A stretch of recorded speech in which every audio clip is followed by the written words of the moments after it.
Hiruan, Altzako, Aezkoako eta Bortzirietako herri ekimenak, Debuseko langileak, Torturatuen sareak eta Egiari Zor Fundazioak, Mikel Zabaltza 40 urte gogoan egitasmoa aurkeztu genuen Iruñean. Gaurkoan berriz, egitasmoaren nondik norakoak zehazteko elkartu gara Donostiako bulebarrean. Azaroaren 26tik abenduaren 14ra, Mikel Zabaltza desagerrarazi zutenetik Bidasoa ibaian agertarazi zuten egunera arteko datetan, Aezkoa, Erroibar, Auritz, Agoitz, Iruñea, Bortziriak, Altza eta Donostia lotuko duen autobus biraren nondik norakoak azaltzeko. Egitasmoa azaroaren 26an jarriko da martxan. Guardia Zibilak Mikel Zabaltza Garate atxilotu, torturatu eta hil zuenetik 40 urte beteko diren egunean.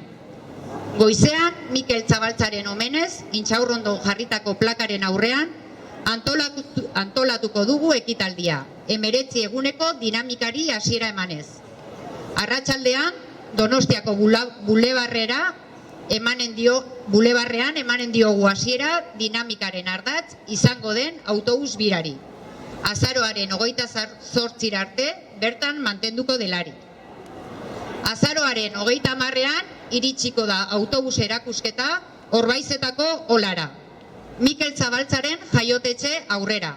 Bere oroimen eta memoriaren alde urtero egiten den ekitaldiarekin batera. Hortik aurrera, herri ezberdinak zeharkatuko ditu autobus birak. Egun bakoitzean, tokian tokiko egitarauaren xehetasunak eta ordutegiak aurrerago iragarriko ditugu. Aunamendin abenduaren 2 arte egonen da autobusa. Garraldan abenduaren 1ean geldituz eta abenduaren 2an Aurizberri eta Auritzen. Abenduarekin 3arekin batera Agoitzera helduko da. Iruñean abenduaren 4a egingo du geldialdia eta Takonerako boskezioan ikusgarria egonen da abenduaren 7 arte. Abenduaren 8an Bortzirietaraino helduko da autobusa, Endarlatxaraino. Mikel Zabaltzaren gorpua agertarazi zuten lekuraino. Eskualde honetan 2 geldialdi izanen ditu erakusketak eta abenduaren 10 arte ikusgarri izango da. Lesakan abenduaren 8an eta Beran hurrengo 2 egunetan zehar. Abenduaren 11an autobusak egun bateko egonaldia eginen du Altzan.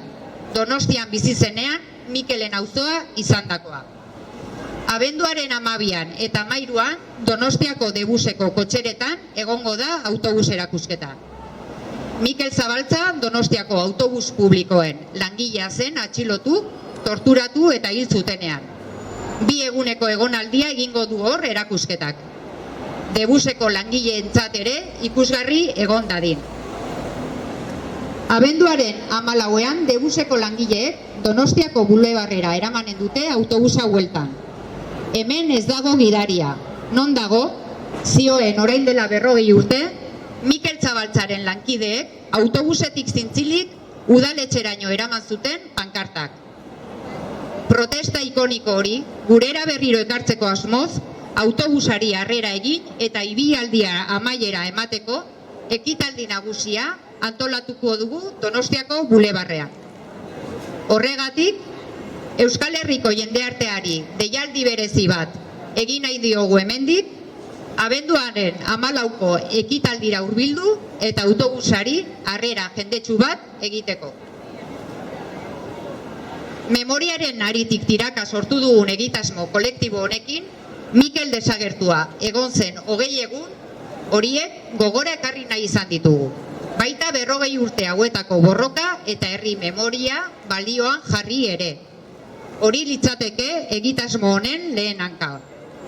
Autobus ibiltari honek horren transmisore izan nahiko luke barnealdean egonen den erakusketa horren bitartez.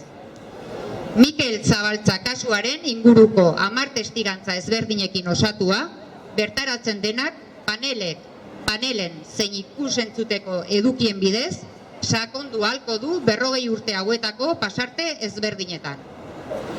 Horrela, aurrera begira ere, gertatutakoaren ahazturarik egon ez dadin, eta berriro ez errepikatzeko bermeak ezarri ditzagun, lanean jarraituko dugu. Norabide horretan, egitasmoaren bigarren hanka litzake, egia osoa eta erantzunkizunaren aldarria. Mikel Zabaltza, estatuko indarkeriaren biktima gisa aitortua izan da, Hego Euskal Herriko instituzio nagusietan. Urrats garrantzitsua eta beharrezkoa da hau ezinbestean. Baina 40 urte gero, kontakizun osoa azaleratzeko, galdera asko erantzuteke daude oraindik. Zer gertatu zen, non, nor, nola, zentzu honetan, egia, justizia eta erreparazioaren bidea, oztoporik gabe igaro ahal izateko, galdera horie guztiei erantzuteko konpromisoak hartzea, premiazkoa ere, badela iristen dugu. Bai Zabaltza kasuan, bai Euskal Herrian tortura pairatu duten milaka herritarren kasuan ere. Behin betiko urratsak emateko garaia da. Egia osoa jakiteko garaia da. Mikel Zabaltza gogoan. Bukatzeko, Donostiako udalari, Debuseko konpainiari eta Ezkoako batzarren nagusiari autobus erakusketa hau eta beraz dinamika hau egiteko posible egindako ekarpena eskertu nahi diegu. Eskerrik asko.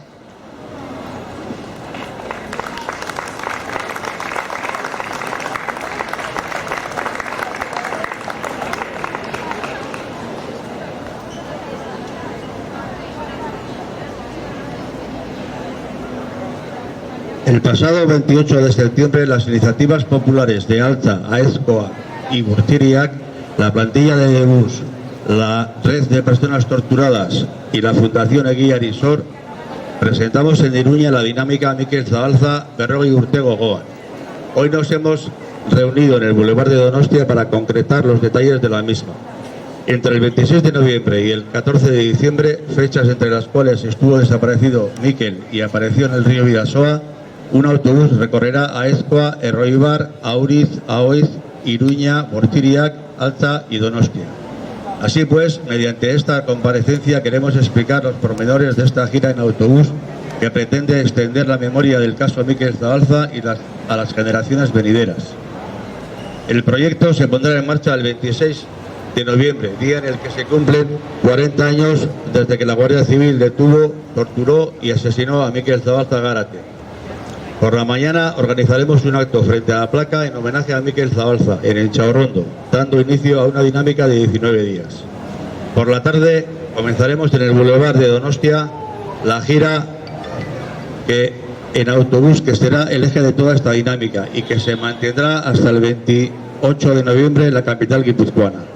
El autobús y su exposición llegará el 30 de noviembre a la fábrica de armas de Orbaizeta, junto a la entrada de la casa natal de Mikel Zabaltza, donde se celebrará el acto anual en su recuerdo y en defensa de su memoria.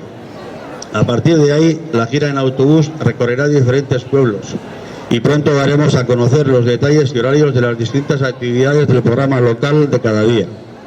El autobús estará en Auñamendi hasta el 2 de diciembre, parando en Garralda el 1 de diciembre y el 2 de diciembre en Aurizberri y Auriz. El 3 de diciembre llegará hasta Oiz. En Iruña hará su parada el 4 de diciembre y estará visible en el bosquecillo de la Taconera hasta el 7 de diciembre. El 8 de diciembre el autobús llegará a Burtiriac hasta Endarlaza, donde apareció el cadáver de Mikel Zabaltza.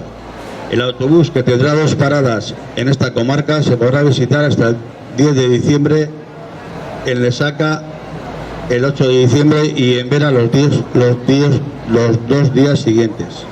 El 11 de diciembre el autobús realizará una estancia de un día en Altza, donde residía Mikel cuando vivía en Donostia. Los días 12 y 13 de diciembre el autobús y la exposición estarán en las cocheras de Debus en Donostia. Mikel Zabaltza era trabajador de los autobuses públicos de Donostia cuando fue detenido, torturado y asesinado. El autobús realizará una estancia de 2 días en las instalaciones de Debus para que esté visitable también por su personal actual. El 14 de diciembre, la plantilla de Debus llevará el autobús de vuelta al Boulevard de Donostia. Aquí no hay conductor. ¿Dónde está?, decía la pancarta colgada del autobús que llevaron sus compañeros y compañeras hasta el Ayuntamiento de Donostiarra hace 40 años.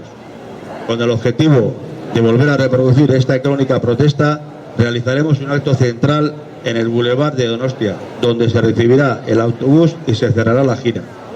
Por ello, desde aquí queremos hacer un llamamiento especial a la sociedad de Euskal Herria para que se acerque al acto del 14 de diciembre y realice un recibimiento masivo al autobús. Con este proyecto colectivo que ha nacido tirando de ese hilo de la memoria, hemos querido recordar esos 20 días en los que Mikel estuvo desaparecido y poner en valor la lucha y la memoria popular de estos 40 años. Ese sería el primer aspecto a restreñar de este proyecto, ya que este autobús itinerante quiere ser el transmisor de todo ello a través de la exposición que se podrá encontrar en su interior. En dicha exposición, compuesta por 10 testimonios diferentes sobre el caso de Mikel Zabalza, la persona asistente podrá profundizar en los diferentes pasajes de esos 40 años a través de paneles y contenidos audiovisuales. Así queremos contribuir a que nada de lo sucedido caiga en el saco del olvido y seguir trabajando para establecer garantías de que un hecho así no pueda volver a repetirse.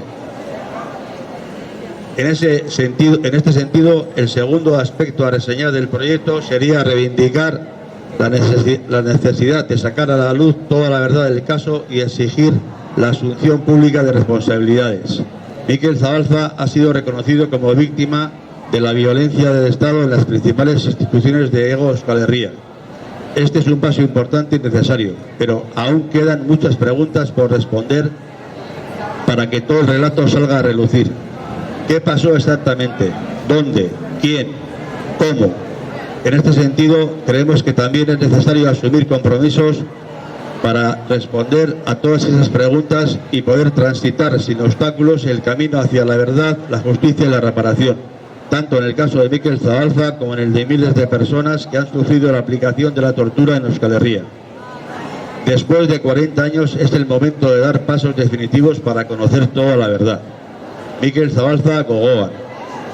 Por último, queremos agradecer al Ayuntamiento de Donostia, a la Compañía de Bus y a la Junta General del Valle de Aezkoa la aportación realizada para hacer posible esta dinámica. Eskerrik asko.